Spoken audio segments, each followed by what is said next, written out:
Hey guys, how you doing? Here we're coming at you again. Nice, beautiful, wonderful day. And I have my nice little garden over here. And thanks, Toes. We're gonna go visit now. Here we go.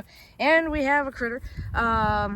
Here's how close we are to the raised garden beds.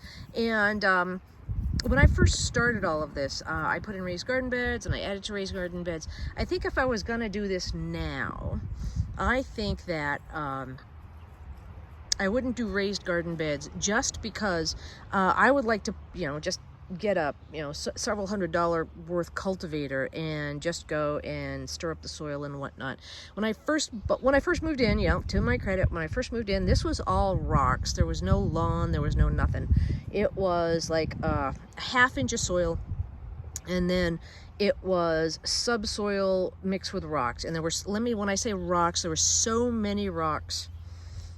It was just made of rocks, sealed together with soil. It was bad. So, but over the years, I've gone and put a lot of time and money and effort into building up the soil in my entire yard. And I know there's a lot of traffic. I'm sorry.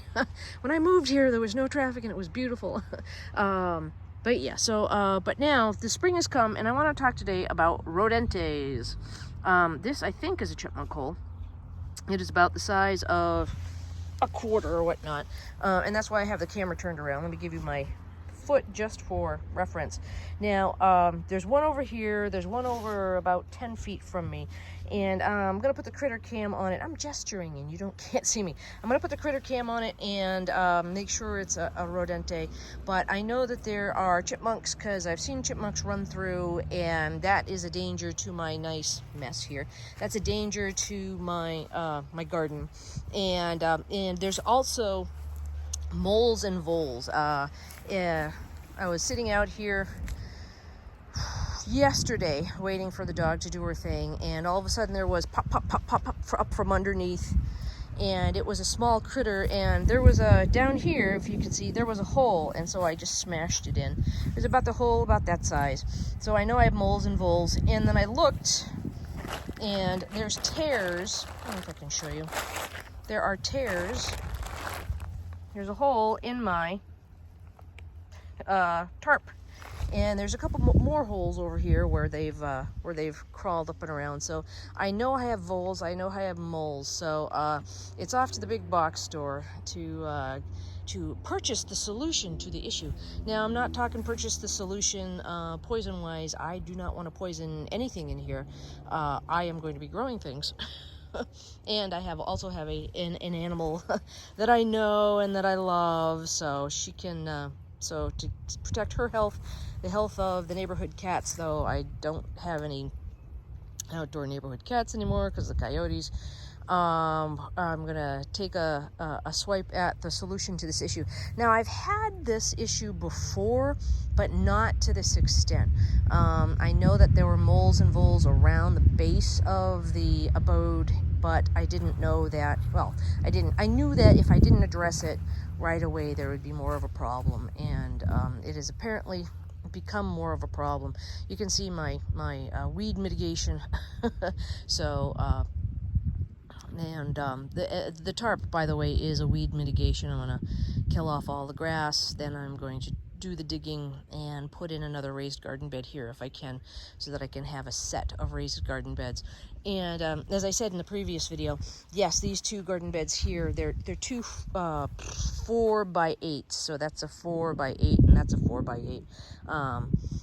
Two boxes, two 4x4 boxes and two 4x4 boxes, and it fed me pretty well over the summer, so I liked that. I'm going to propagate more. I'm going to do more.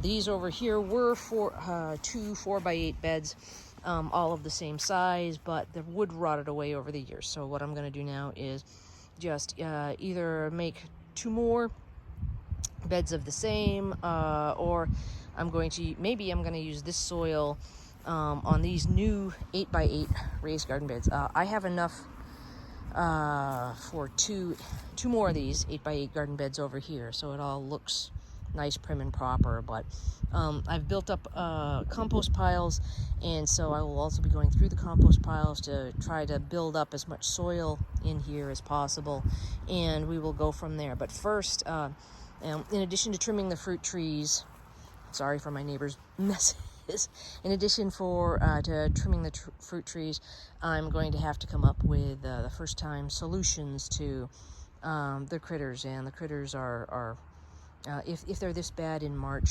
I can only imagine what the issue is going to be by growing time, because certainly having animals and critters coming in underneath your beds and eating all of the roots to your nice, wonderfully cultivated vegetables is a pain in the butt. So this is my dilemma at the moment. So just gonna go take it one step at a time, and I will keep you guys informed. Okay. All right. Hope you're having a good one. Talk to you later. Bye.